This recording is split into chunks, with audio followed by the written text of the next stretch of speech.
So good morning, students. You are able to hear me?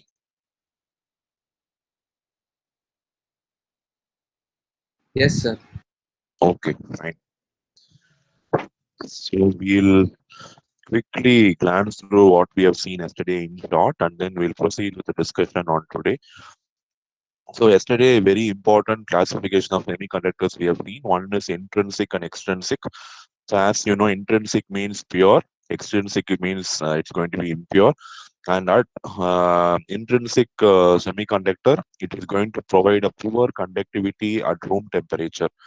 Okay, that is the reason why we will not be going for intrinsic semiconductors, because not enough electron hole pairs are generated, so which will not contribute to enough amount of current. Okay, and you can see that when you provide energy to the intrinsic semiconductors, very few electrons will go to conduction band and they move in the conduction band and produce current.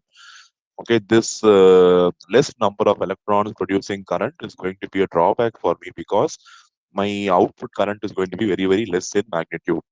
So how to increase this? How to increase the conductivity of these intrinsic semiconductors is, I am going to make the pure semiconductors impure.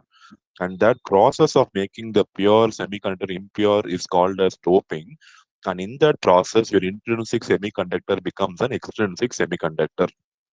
So see here, I am going to add a very small amount of impurity to the intrinsic semiconductor so that it becomes impure. And this is going to help me in increasing the conductivity of the extrinsic semiconductor. And as I said yesterday, I cannot add impurity as I like, because if you add lot of impurities, then the entire compound will become useless. So I have to add extremely very, very small quantity of impurity in the range of 1 to 2 atoms of impurity. I have to add for 10 power 6 intrinsic atoms. What atoms I can add as impurity? There are guidelines for that. We have seen, if you want to get n-type semiconductor, I want excess number of electrons.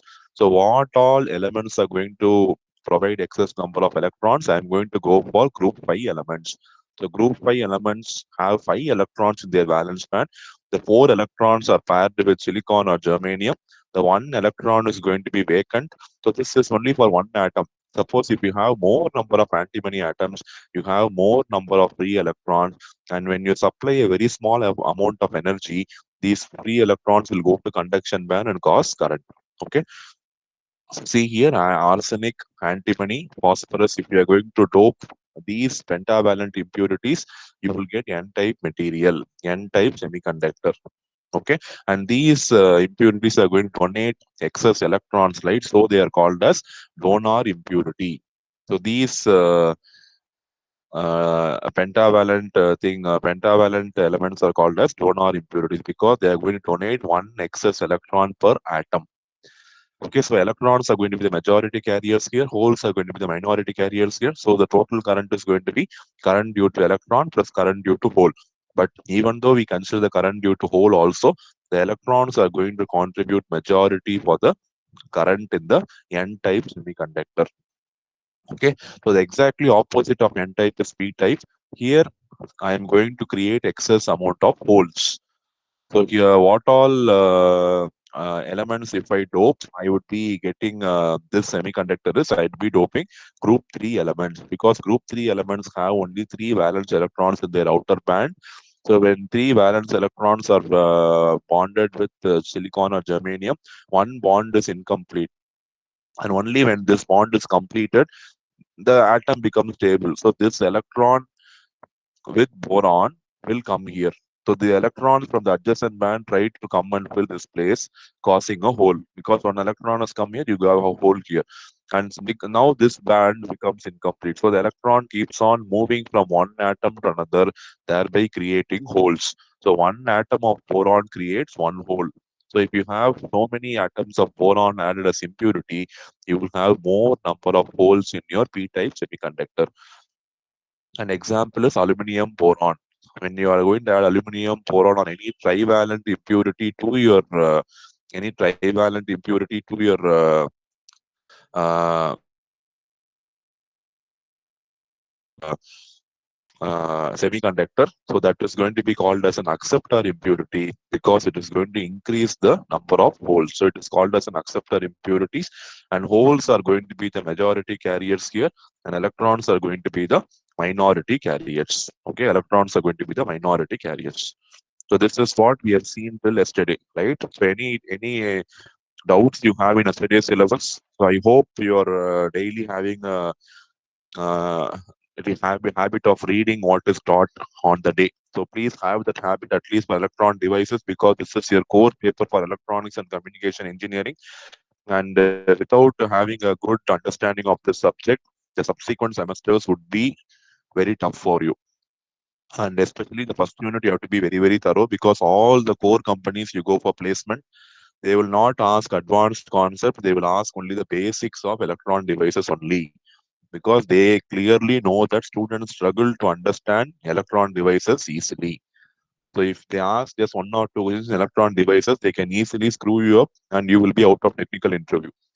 So please read this in two aspects. One is if you want your subsequent semesters to be very easy, you have to read the subject with good understanding and also for placement point of view.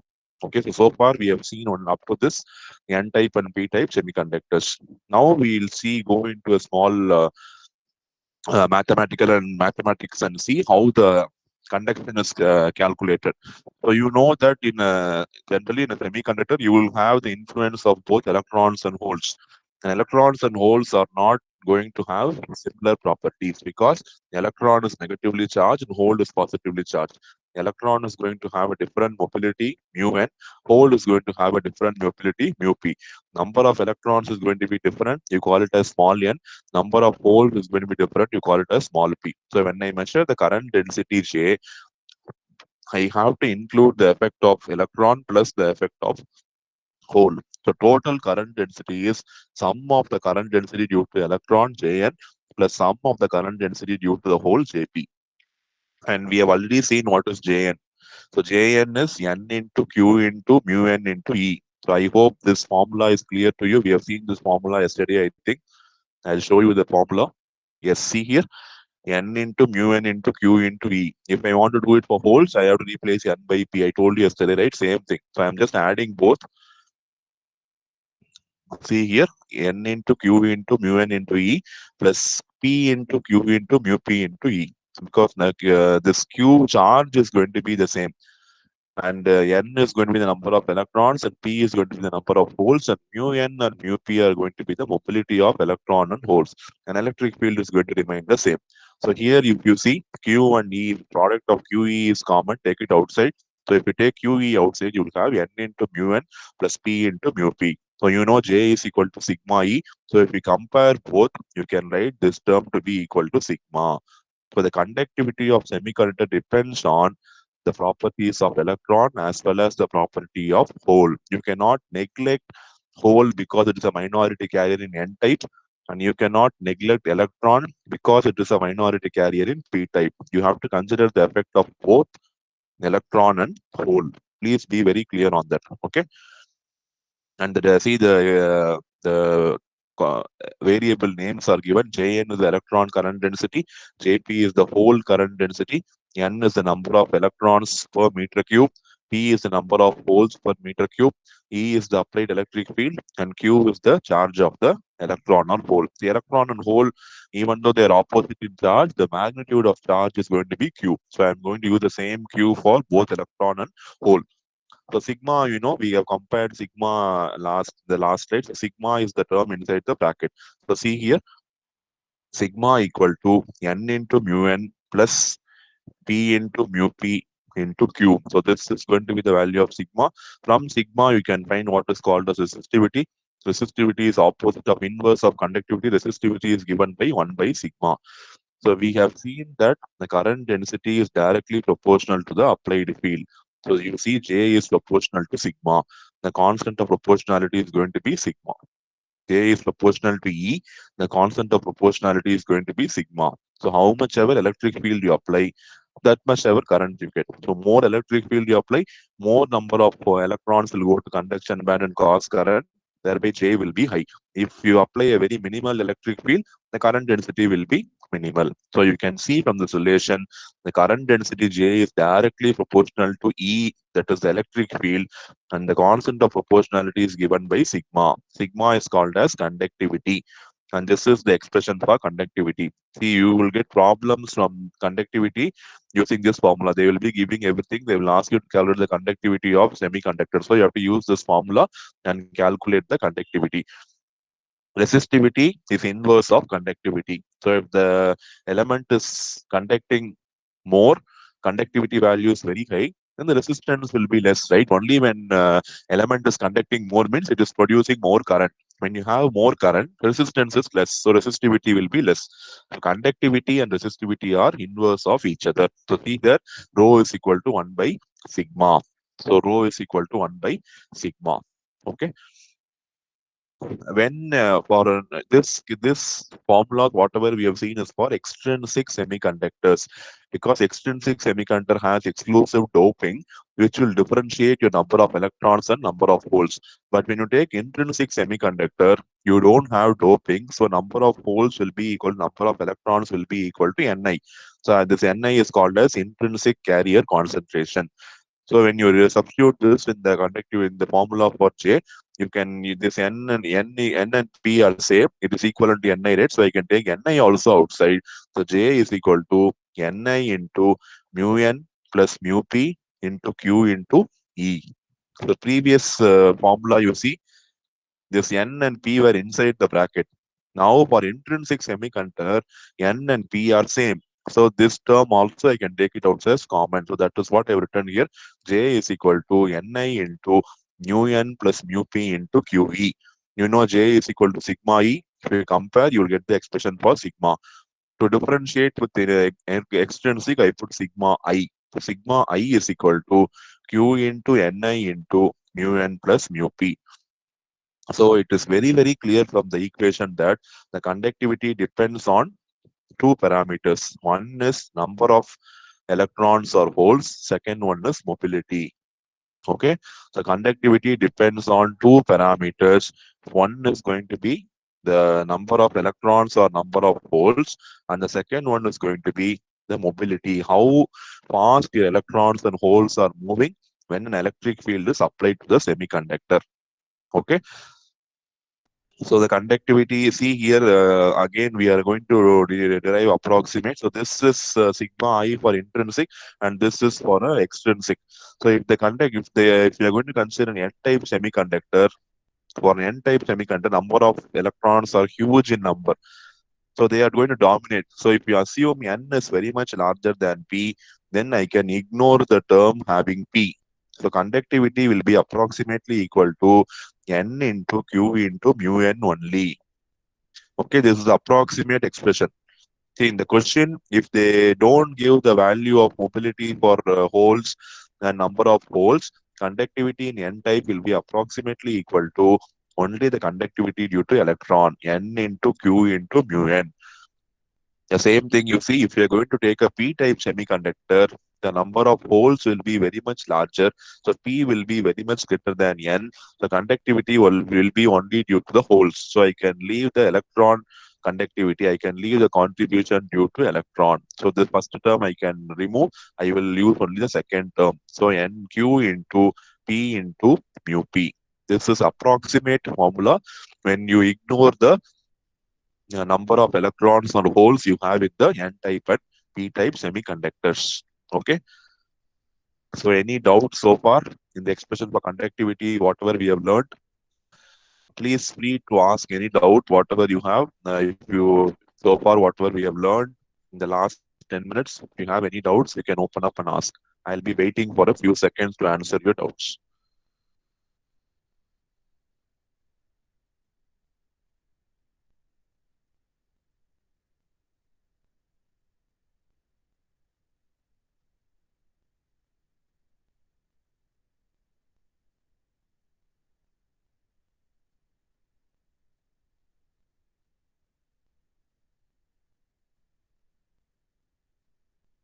Okay, assuming there are no doubts, I am continuing with the next topic. The next topic is Fermi level. So Fermi level is a important topic which needs to have a clear understanding. So you know that electron is there in a valence band, and if before it goes to start conducting, it has to cross the barrier energy, or it's called as energy band gap. So it has to escape to the higher level, right? So it is in valence band, and valence band and conduction band are separated by EB. EB is called as forbidden energy gap or band gap energy. So if you supply energy more than EB, the electron will acquire the energy and it will go from valence band to conduction band. So we are very much interested to know how many electrons are there in different energy levels. So for that only, we are going to find the number of electrons distribution exactly in each layer. So we can come to one conclusion that the number of free electrons in a metal is given by dn equal to rho into dE. So why I am using dn is because the electron count is not same. It is going to keep on changing as and when you apply electric field, the electron at valence band is slowly moving to conduction band, right? So it is keeping on varying. So I cannot use a fixed letter n. So I am using dn. dn is the variation in number of electrons, and rho is the density. So for 1 meter cube, how many electrons are there? That is the rho. And E, it is the electric field. Okay, so we are going to consider only the free electron inside a metal. So metals have a conduction band, valence band are going to overlap, right? So you have more number of free electrons, and we are going to consider the free electrons in the metal for this computation. And we are going to use a function called rho is equal to f of e into Ne. So Ne is the number of states in the conduction band, and f of e is the probability that a state is occupied by the electron. See, when you supply electric field, you never know which electron is going to go and occupy the conduction band. So you cannot say this electron will from valence band will surely go and occupy the conduction band. So it is only a probability, right? So to quantify that probability, I use the function f of e. That f of e is called as your Fermi level. That f of e is called as your Fermi function, and the energy level associated with f of e is called as your Fermi level. Okay, f of e is the Fermi level function, and EF, whatever you have, is the Fermi level energy. Okay, from the calculations, so these numerical data is not that much required for us. We just need to know that there is a probability associated with every electron occupying an energy band. Because you never know, when you have 100 electrons, you can never say which electrons are actually going to be triggered to move from valence band to conduction band, right? So that involves a level of probability. Okay, that probability is quantified by Fermi Dirac function, and the energy level associated with the Fermi Dirac function is called as the Fermi level energy. Okay, see the function. The function f of e is equal to 1 by 1 plus e power e minus ef by kt. So this is the Fermi Dirac function, which will consider all the energy states into consideration. Okay, so you see it is a function of e. E is going to be the energy. And other things, you see, EF is the Fermi level energy, K, it is Boltzmann constant, and T is going to be the temperature. Okay, so F of E is going to be 1 by 1 plus E power E minus EF by KT. This is the Fermi Dirac function, which will clearly say how much probability that electron is going to occupy a particular energy band. Okay, so you see that when you put E is equal to EF, in this expression, if you put E is equal to EF, what is the answer you get? Can anybody say what is F of E? If you put E is equal to EF, what is F of E? One, sir. Think and say. E is equal to EF. 1/2. 1 by, yes, 1 by 1 plus E power 0, right? E power 0 is again 1, so it is 1. What is the probability 1 by 2 means? How many percentage? 1 by 2 means how many percentage? 50%. And what substitution I'm making? E is equal to EF, right? So at the Fermi level energy band, you have 50% of probability of electron occupying the Fermi level. Okay, so Fermi level guarantees 50% probability of being occupied by an electron. That is what we have done, right? We have substituted E is equal to EF, and we got the answer for F of E is equal to half. So which means that at the Fermi level represents 50% probability of being filled, which means that 50% probability the electron is there inside the Fermi level if there is no forbidden energy band gap. Okay, this is irrespective of any temperature. So whatever be the temperature, when E is equal to EF, the probability of the state being filled is 50%. And F of E is a probability function. So what is the minimum value of probability? What is the minimum value of probability? What is the minimum value of probability? 0. 0, sir. 0. What is the maximum value? 1. 1. 1. So same is applicable for FE also. See here, see the graph of FE, it is varying from 0 to 1 because the minimum probability of electron occupying an FE is 0 and maximum probability is 1. There is so the FE, F of E can vary from 0 to 1. And I am drawing it as function of E minus EF. So when E minus EF equal to 0, when you draw a line, you will get probability exactly as 0.5. That is what we got theoretically, right? F of E is equal to half. And when you vary the different temperatures, you can see how the Fermi level probability is going to change. Okay, so whatever be the case, at 0, when E is equal to EF, the probability is going to be exactly half or whatever temperature.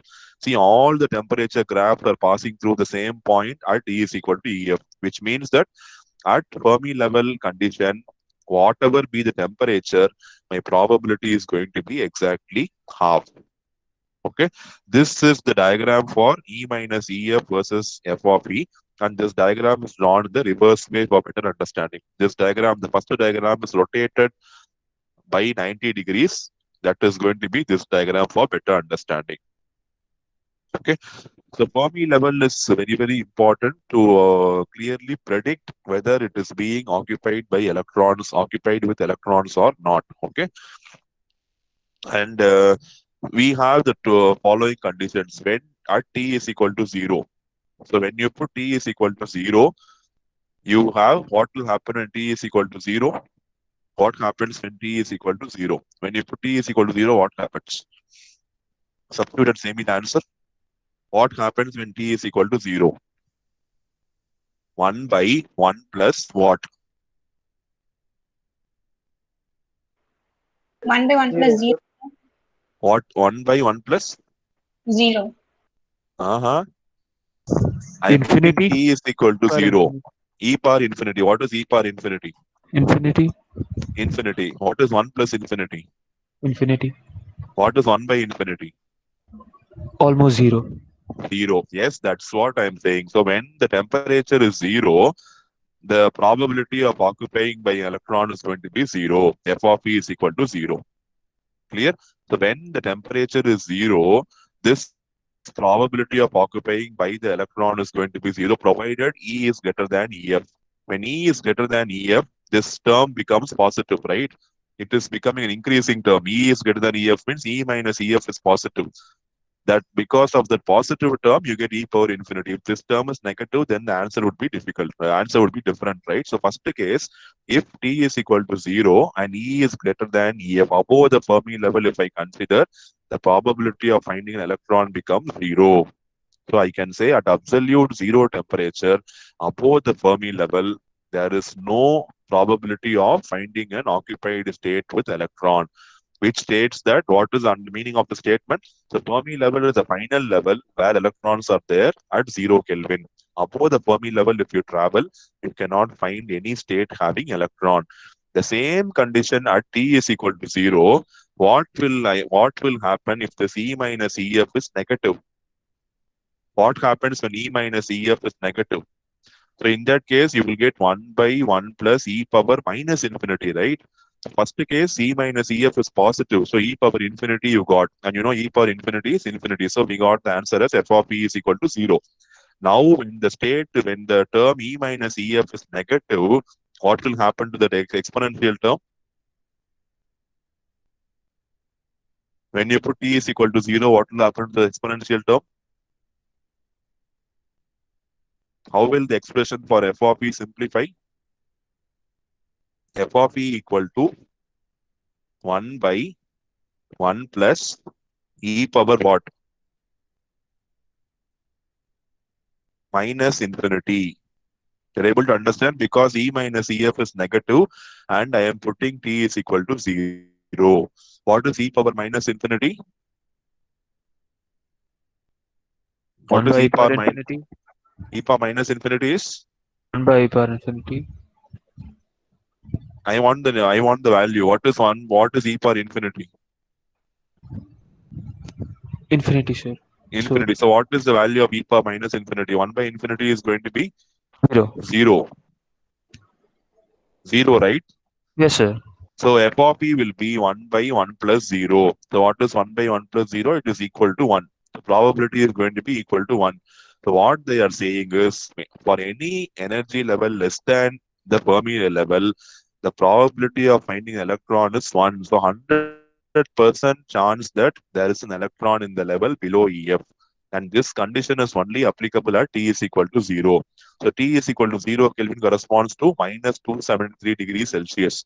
So at T is absolute zero temperature, above the Fermi level, I can never find an electron. Below the Fermi level, I can find an electron with probability 100%. So remember how Fermi level will give a probability idea of locating an electron. Okay, so it clearly states that Fermi level is the energy level where you have 50% chance of getting filled by electrons. Above Fermi level, 0% chance. Below Fermi level, 100% chance. Okay, so Fermi level, I can say it is a transition boundary from 100% to 0%. Okay, and this Fermi level is actually a theoretical level. It does not exist in practice. We have to visualize Fermi level as though it is present. But actually, you have only conduction band, valence band. You don't have Fermi level physically existing in an atom. So we are creating it based on probability theory to locate the possible states of an electron. Okay. So you can, the Fermi level, the formula for Fermi level is given here. EF is equal to 3.64 in 10 power minus 9 in n power 2 by 3. So you can remember this formula. It might be used in the problems. The derivation, don't bother. So we are not in-depth derivation is not required for Fermi level. You should understand how you compute the EF from the when you have number of electrons n. From that you can calculate the Fermi level, energy level. This whatever answer you get will be in the electron volt. It will be in the unit is going to be electron volt. And from that I can substitute. You know that dn is equal to, see we have written the first term, right? Very first dn is equal to rho into de, and rho we substituted f of e into ne. F of e is the Fermi level function. N of e is the number of electrons in a particular state. So I am going to substitute that here. So dn equal to n of e into f of e into de, and n of e is going to be gamma into e minus EC power half. And we have written the expression for n of e. See, n of e is gamma into e power half. So when you consider conduction band, it is e minus EC. So you see this expression for n of e I'm taking, it is gamma into e power half. But when I consider the conduction band, it is the uppermost level, right?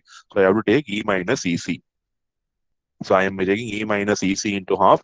And this is the Fermi-Dirac function, what we know, f of e, 1 by 1 plus e power e minus EF divided by kT. Now substitute this everything and we are going to find n. So if I have dn, if I want to find n, I have to integrate. I have to integrate from EC to infinity. EC is the conduction band and infinity is I'm going from conduction band to all the above layers, because in conduction band there are more number of free electrons. I am not starting from EF because EF is fully probability based. I will never know whether electron is there or not for sure. But conduction band, I will surely know whether electron is there or not, right? So I am finding the number of electrons by integrating from EC to infinity and this n of e into f of e into dE. So dn is differentiation. If I want to get n, I have to perform integration. That is what I am doing here. Okay, I am substituting n of e as gamma into E minus EC power half because I am traveling in the energy band above conduction band. Conduction band is here, EC is here. Okay, conduction band EC is here. I am just traveling the energy levels above the conduction band. So wherever energy, if I take this energy level E, this energy level E is going to be some level above this EC. So I have to take E minus EC. So substitute everything in this N and simplify. So see here the calculation is done. Again, I said derivation is not required for us because this unit is focused on PN junction diode. We just need to understand what is Fermi level. So I get the Fermi number of electrons as N is equal to Nc into e power minus Ec minus Ef by kT. This is the answer for number of electrons. If you can find the number of electrons using Fermi level, I can also find the number of holes. So number of holes P will be equal to Nv into e power minus Ef minus Ev divided by kT. So this is the formula for number of holes. See, when you consider number of electrons, you have to consider the conduction band because electrons are there. You know, electrons are moving from valence band to conduction band for conducting current, right? So when you consider electrons, you have to consider the conduction band. When you consider uh, holes, you have to consider the valence band. See here, when you find the expression for P, you will be having NV. NV is the number of holes in the valence band. Yeah, NC is the number of electrons in the conduction band. And you see the expression E power minus by kT, that is common. Electrons EC minus EF because electrons are going from the lowermost band to the highermost band is EC. So EC will have the highest energy. So EC will come first, then EF will come. But when you consider holes, holes are there in the lowermost energy. So for you have, though they should be always the subtracting end. So EF minus EV. So from Fermi level, I can predict or I can accurately find what is the number of electrons or holes present in a particular energy level. And the formula for Nc and Nv is given. So you can find the number of electrons and holes in the corresponding band, and you can find the number of electrons and holes actually present in a particular energy band gap. So this is actually based on EF. And I already told you, EF is a probability-based theoretical band. You cannot visualize EF. Any any doubt so far in calculation of N and P?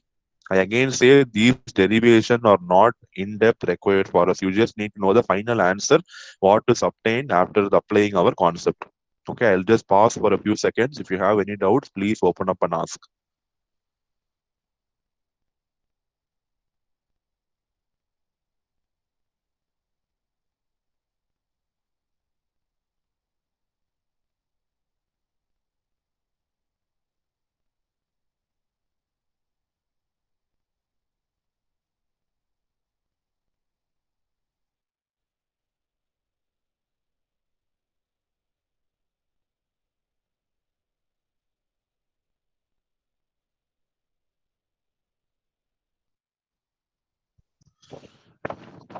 I I hope the things are clear to you and there are no doubts.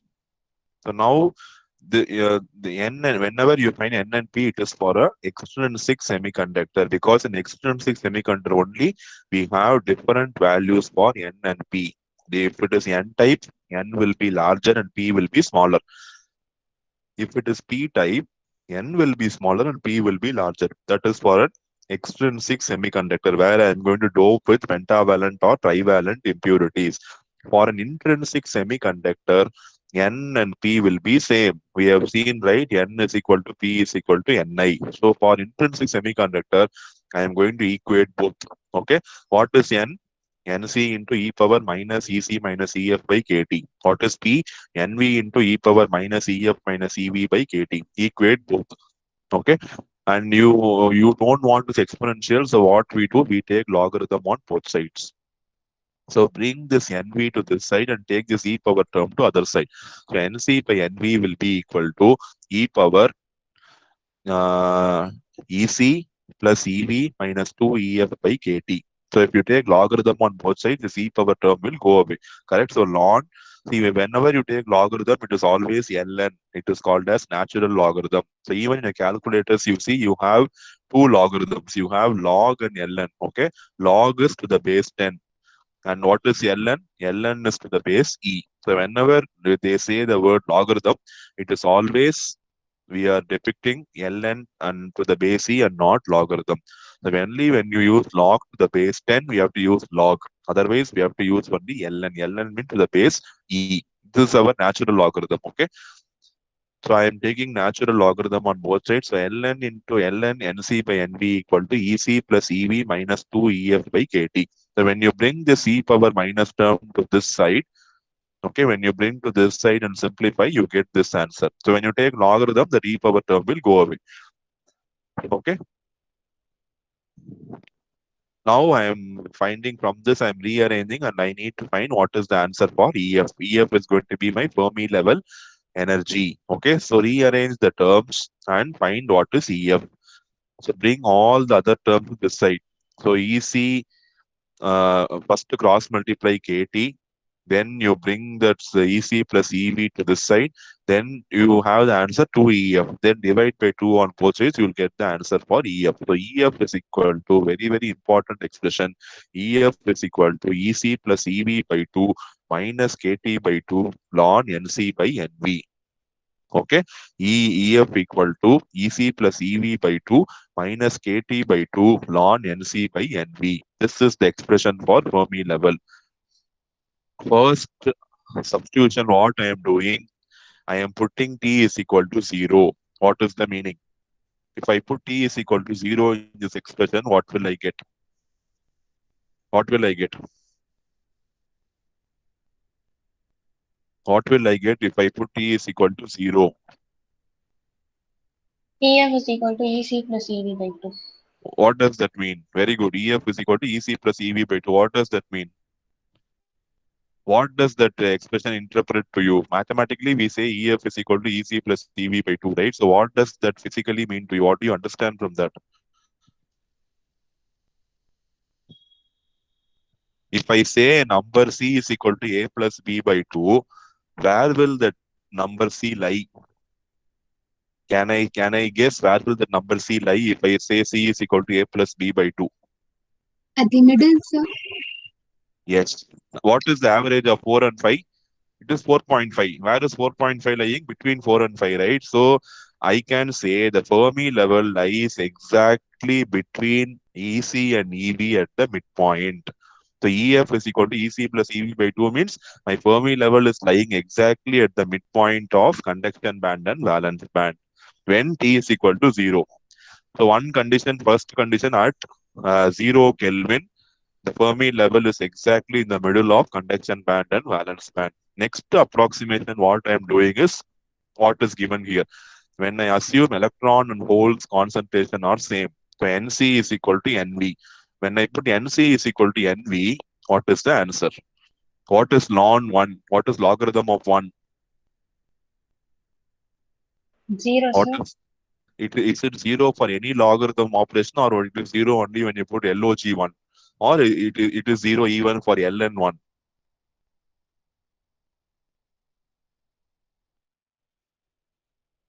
0 for log base 10, sir. Only log base 10? Yes, sir. No, that is where we make mistake. The logarithm, whatever logarithm you take, the base, any base you take, the logarithm of 1 is going to be 0. Just to prove this logic, logarithm to base 10 means the base is 10. What is 10 power 0? 1, sir. What is 10 power 0? 1, sir. 1. What is e power 0? 1. What is 10e and all? It is all the base, logarithm to the base, right? So logarithm of 1 to any base blindly, you can put the answer as 0. So when you put ln 1 to be 0, second term will vanish. So again, what you get? EF is equal to EC plus EV by 2. So two conditions which establish the location of Fermi level.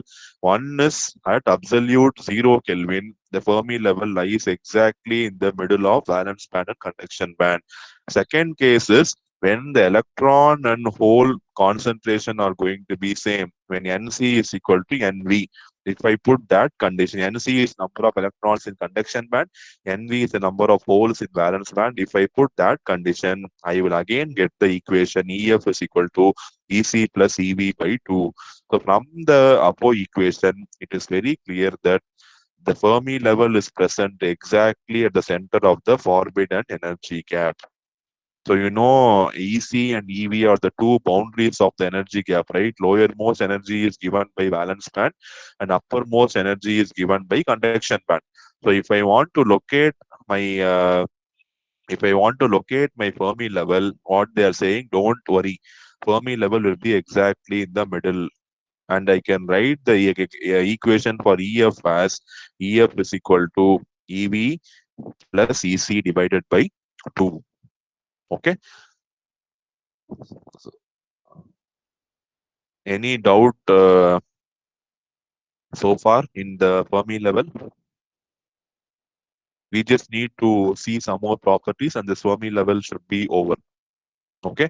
So if I am going to add a group 5 element or a pentavalent impurity, okay, so you know that in a pentavalent impurity, the electrons will be large in number.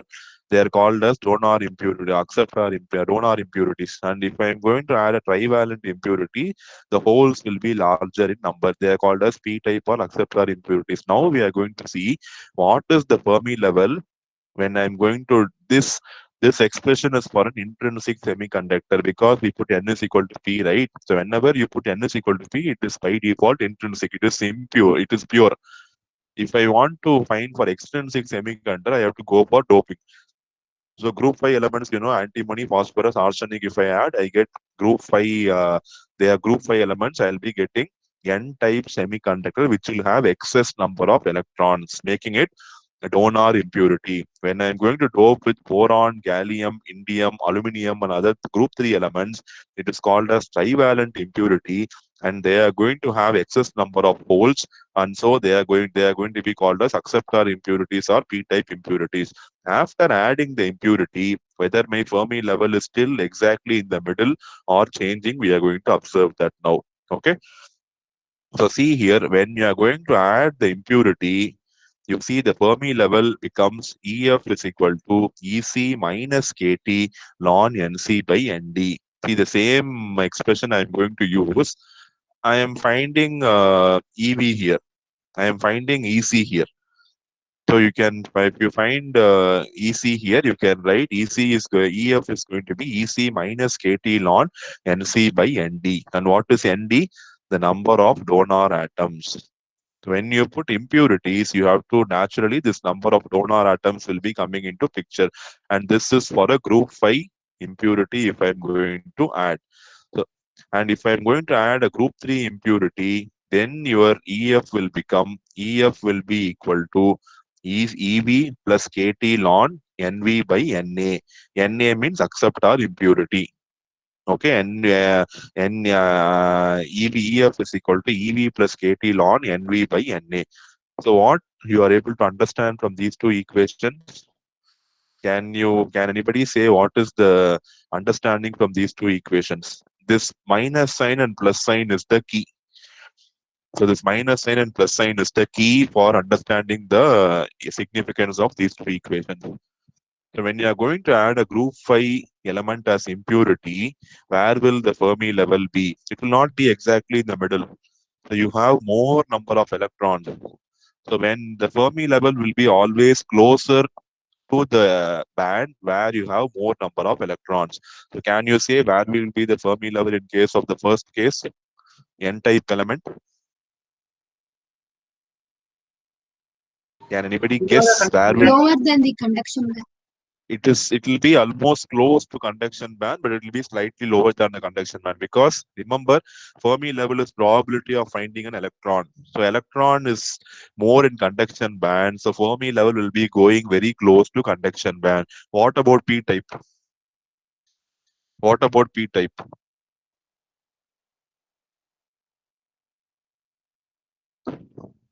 In p-type, electrons are very, very less in number. Only the dominating charge carriers are going to be holes. So where will be the Fermi level be? Fermi level will be always close to the point where there are more number of charge carriers. So where will be the Fermi level in case of p-type material? Above the valence band. Yes, it will come down from the middle position and it will be slightly staying above the valence band. Are you able to visualize how EF is shifting depending on the impurity you are going to add? Remember, when you are going to add a group 5 impurity, electrons are in excess and these excess electrons are in conduction band. So the Fermi level from the middle, it slowly goes up towards the conduction band. When you are going to add a p-type impurity, you are going to have excess number of holes. So the Fermi level will slightly come down from the middle towards the valence band. That is what is the significance of these two equations. And see the diagram. This diagram should make things very clear for you. So this is the N-type. You see, you have valence band, you have conduction band, and below the conduction band, you have donor energy because donor and atoms are going to give more number of electrons, right? So below the conduction band, you will have donor. Immediately below the donor band, you will be having EF. The actual location of EF is here. And you can see EF has moved from the middle slightly up towards the conduction band because of the effect of the donor impurity being added. The forbidden energy gap remains same. Eg is equal to Ec minus Ef only. But the Fermi level band, which was expected to be in the middle, has slightly moved up. This is the case for N-type. Now see for P-type, conduction band, no change. Fermi level should be exactly here. But you see here, you have valence band. Slightly above valence band, you have the acceptor band because it is going to provide you with a number of holes. And slightly above the acceptor energy band, you will have the Fermi level energy. So Fermi level has shifted from the middle. It has come down towards the valence band. So this is the impact of the Fermi level on the carrier concentration. So intrinsic semiconductor, no issues for us because N is equal to P. Number of electrons and number of holes are going to be same. So Fermi level cannot go up or down because both the sides they have same number of electrons and holes. So it has to be in the middle. But when the number of electrons and holes are going to vary, it is going to either move up or come down accordingly. So that thing should be very, very clear for you. This happens only in an extrinsic semiconductor. So you see that is what is explained here. In an N-type semiconductor, as temperature increases, more electrons will be moving towards conduction band. So the Fermi level will be very close to the conduction band. When the number of electrons and holes are going to be equal, the Fermi level will be in the middle of the forbidden energy gap. So you can see that when the temperature of P-type and N-type is going to increase, Fermi level progressively moves towards the middle of the forbidden energy gap. So this diagram, what we have seen, is for at a constant temperature. And the temperature is going to increase, your Fermi level will again slowly come towards your middle only. It will not be staying at the same position. You're able to understand the standard position of your Fermi level is staying in the middle. And because of doping, the Fermi level will slightly go up or come down.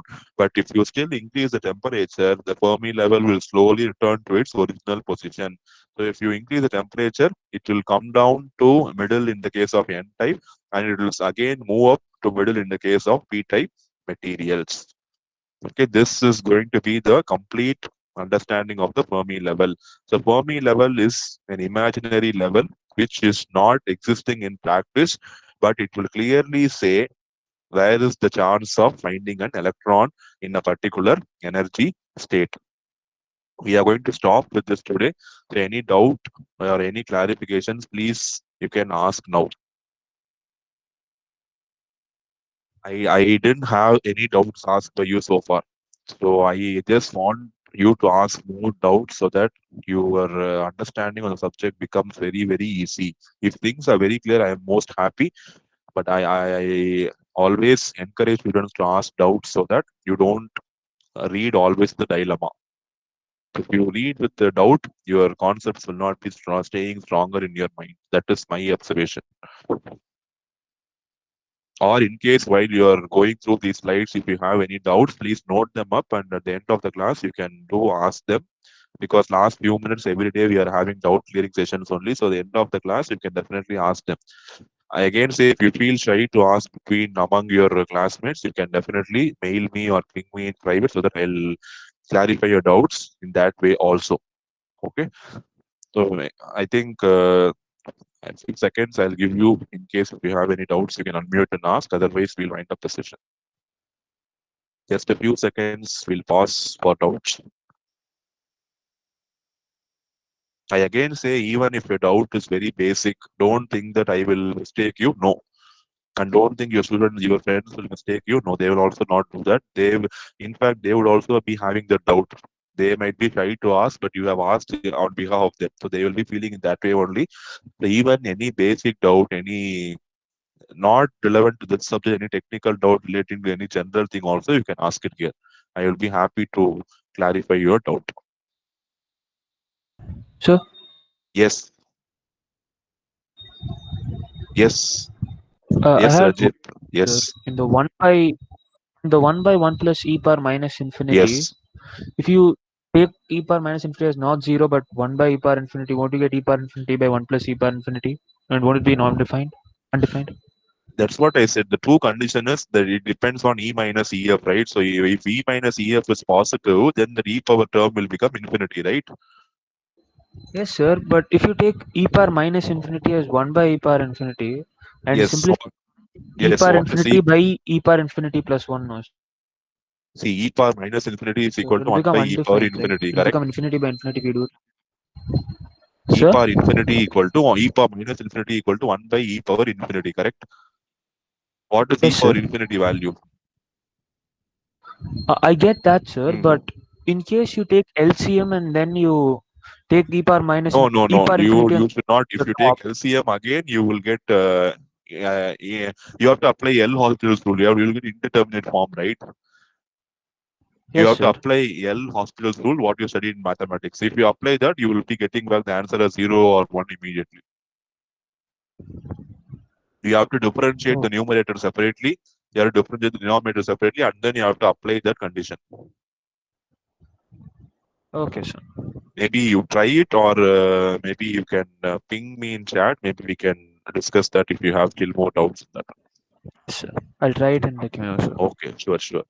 Thank Any you, other sir. doubts? See, the electron devices is fun. You have to enjoy and learn it. These understanding and everything will be very interesting if you go deep into atomic structures. Otherwise, if you study with the hatred toward the subject, I cannot describe that in words. You have to complete the sentence by yourself. Okay, so I think we are heading towards